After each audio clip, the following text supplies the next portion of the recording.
जय हिंद दोस्तों, राम राम, जय श्री कृष्णा। स्वागत है आपका इस वीडियो में। इस वीडियो में हम जानेंगे SSC GD GK GS class होगी जो कि आपकी प्रैक्टिस सेट यानी कि आपका 5 होगा। इसमें आपके 20 इम्पोर्टेंट एमसीक्यू होंगे जो कि आपके एग्जाम के बेसिस से बहुत ही महत्वपूर्ण होंगे। यानी ये जो आपके 20 एमसीक्यू हैं ये आपके प्रीवियस ईयर एग्जाम के हैं, याद रखना। आपके प्रीवियस एग्जाम से उठाए गए हैं और ये एक बार नहीं, लगभग में 2 से 3 से 4 बार आ चुके हैं, याद रखना। ये जो आपके एमसीक्यू यानी आपके 20 क्वेश्चन हैं ये लगभग में 2 से या 4 बार आ चुके हैं। भाई हमने एमसीक्यू उठाए हैं, ठीक है, याद रखना। तो हमने आपसे कहा है कि हम आपका ज्यादा समय नहीं लेंगे, हम आपका सिर्फ उतना ही समय लेंगे। हम आपका समय कितना लेंगे? हम आपका समय लेंगे 5 से 10 मिनट। और यदि आप 5 से 10 मिनट हमारे साथ बिताते हो तो आपको इसका रिजल्ट बहुत ही बेहतर मिलेगा, यानी मैं आपसे वादा करता हूँ, ठीक है। तो शुरुआत करते हैं अपने पहले क्वेश्चन से। हमारा पहला क्वेश्चन है, मोहिनी अट्टम किस राज्य का शास्त्रीय नृत्य है? जो मोहिनी अट्टम है ये किस राज्य का शास्त्रीय नृत्य है? तो याद रखना ये केरल का शास्त्रीय नृत्य है, याद रखना। जो आपका मोहिनी अट्टम है ये केरल का शास्त्रीय नृत्य है, याद रखना, ठीक है। आपका अगला प्रश्न है, बोनालू उत्सव किस राज्य में मनाया जाता है? जो आपका बोनालू उत्सव है ये किस राज्य में मनाया जाता है? तो ये मनाया जाता है तेलंगाना में। कहाँ मनाया जाता है? ये मनाया जाता है आपका तेलंगाना में, ठीक है। आपका अगला प्रश्न है, रामप्पा मंदिर, जो रामप्पा मंदिर है ये किस भगवान के लिए प्रसिद्ध है? तो आपका सही उत्तर हो जाएगा शिव जी के लिए प्रसिद्ध है आपका रामप्पा मंदिर, ठीक है। आपका अगला प्रश्न है, द ब्लू अम्ब्रेला किसकी पुस्तक है? जो आपका द ब्लू अम्ब्रेला जो है ये किसकी पुस्तक है? तो आपका सही उत्तर हो जाएगा रस्किन बॉन्ड की पुस्तक है द ब्लू अम्ब्रेला, ठीक है। आपका अगला प्रश्न है, 2011 विश्व कप फाइनल में कौन मैन ऑफ द मैच रहा? यानी कि 2011 विश्व कप फाइनल में यानी कौन मैन ऑफ द मैच रहा है? तो रहे थे हमारे एमएस धोनी, यानी कि माही भैया रहे थे हमारे मैन ऑफ द मैच, ठीक है। आपका अगला प्रश्न है, अनुच्छेद 12 से 35, जो आपका अनुच्छेद 12 से 35 ये संविधान के किस भाग में है? यानी जो आपका अनुच्छेद 12 से 35 है संविधान के किस भाग में है? ये आपका है भाग 3 में। क्या है? भाग 3 में है आपका अनुच्छेद 12 से 35, ठीक है। आपका अगला प्रश्न है, मलिक काफूर किस शासक का गुलाम सेनापति था? जो आपका मलिक काफूर था ये किस शासक का गुलाम सेनापति था? तो ये था आपका अलाउद्दीन खिलजी का था। मलिक काफूर जो था अलाउद्दीन खिलजी का गुलाम सेनापति था, याद रखना। वेरी इंपॉर्टेंट क्वेश्चन है, ठीक है। आपका अगला प्रश्न है, वर्नाक्यूलर प्रेस एक्ट किसके द्वारा पेश किया गया था? जो आपका वर्नाक्यूलर प्रेस जो था ये किसके द्वारा पेश किया गया था? तो ये पेश किया गया था लिटन के द्वारा। और कब पेश किया गया था? ये पेश किया गया था आपका 1878 में पेश किया गया था, याद रखना, ठीक है।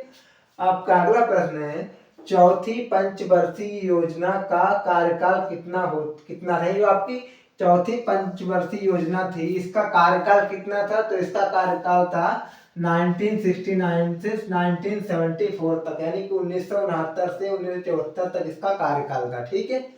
आपका अगला प्रश्न है, थावा उत्सव है, जो आपका थावा उत्सव है किस राज्य में मनाया जाता है? तो मनाया जाता है आपका बिहार में मनाया जाता है आपका थावा उत्सव, याद रखना, ठीक है। आपका अगला प्रश्न है, विरासत पोर्टल, जो आपका विरासत पोर्टल है ये किस मंत्रालय ने जारी किया है? जो आपका विरासत पोर्टल है ये किस मंत्रालय द्वारा जारी किया गया है? तो ये मंत्रालय है आपका गृह मंत्रालय। कौन सा मंत्रालय है? गृह मंत्रालय द्वारा विरासत पोर्टल जारी किया गया है, ठीक है।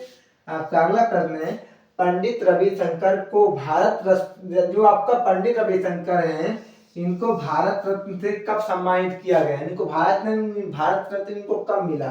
तो इनको भारत रत्न मिला है 1999 में, याद रखें। जो आपके पंडित रविशंकर हैं इनको भारत रत्न 1999 में मिला है, याद रखना, ठीक है। आपका अगला प्रश्न है, पंडित रविशंकर यानी कि किस घराने से संबंध रखते हैं? जो पंडित रविशंकर हैं ये किस घराने से संबंध रखते हैं? तो आपका सही उत्तर हो जाएगा बनारस घराने से क्या रखते हैं? संबंध रखते हैं, ठीक है। आपका अगला प्रश्न है, पोर्टलाई पोशाक का प्रयोग किस शास्त्र नृत्य में किया जाता है? जो आपका पोर्टलाई पोशाक है इसका प्रयोग किस शास्त्रीय नृत्य में किया जाता है? तो ये किया जाता है मणिपुरी, जो किस कहाँ का नृत्य है? मणिपुर का। कहाँ का नृत्य है ये है मणिपुर का पोर्ट लाई, जो आपका पोर्ट लाई पोशाक है, इसका प्रयोग मणिपुरी नृत्य में किया जाता है, ये बात याद रखना। ठीक है, आपका अगला प्रश्न है मलय किस देश की राजधानी, जो आपका मलय है ये किस देश की राजधानी है, तो राजधानी है ब्रुनेई की, यानी ब्रुनेई किसकी राजधानी क्या है, ब्रुनेई की राजधानी है मलय। ठीक है, आपका अगला प्रश्न है सनबर्न महोत्सव किस राज्य में मनाया जाता है, जो आपका सनबर्न महोत्सव है ये किस राज्य में मनाया जाता है, तो मनाया जाता है गोवा में। जो आपका सनबर्न महोत्सव है ये गोवा में मनाया जाता है। ठीक है, आपका अगला प्रश्न है शेख चिन्ना मौला, जो आपके शेख चिन्ना मौला का संबंध किस बांध यंत्र से है, यानी जो शेख चिन्ना मौला है इनका संबंध किस बांध यंत्र से है, तो इनका संबंध है नादस्वरम से। किससे संबंध है इनका संबंध है नादस्वरम से। ठीक है,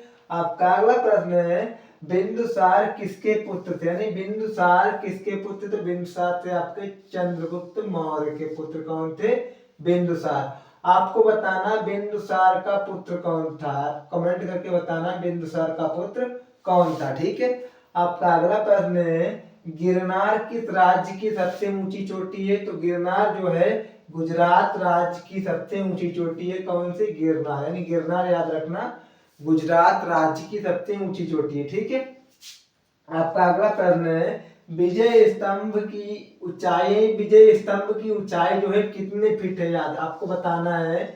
जो आपका विजय स्तंभ है इसकी ऊंचाई कितने फीट है, तो इसकी ऊंचाई है 122 फीट है, याद रखना। जो विजय स्तंभ है इसकी ऊंचाई है 122 फीट। ठीक है, आपका आज का प्रश्न है पुरुष एशियाई हॉकी चैंपियन, यानी जो आपका आज का प्रश्न क्या है आपको इसको कमेंट करके बताना। ठीक है, यानी पुरुष एशियाई हॉकी चैंपियनशिप ट्रॉफी 2023 में भारत ने किसे हराकर जीती, यानी आपको बताना है जो पुरुष एशियाई ट्रॉफी चैंपियनशिप है ये 2023 में भारत ने किसे हराकर जीती, तो आपको इसका उत्तर कमेंट करके बताना है। आई होप आपको क्लास अच्छी लगी होगी। यदि आपको क्लास अच्छी लगे तो क्लास को लाइक करना है, हमारे चैनल को सब्सक्राइब करना है, इस वीडियो को अपने दोस्तों तक शेयर करना है।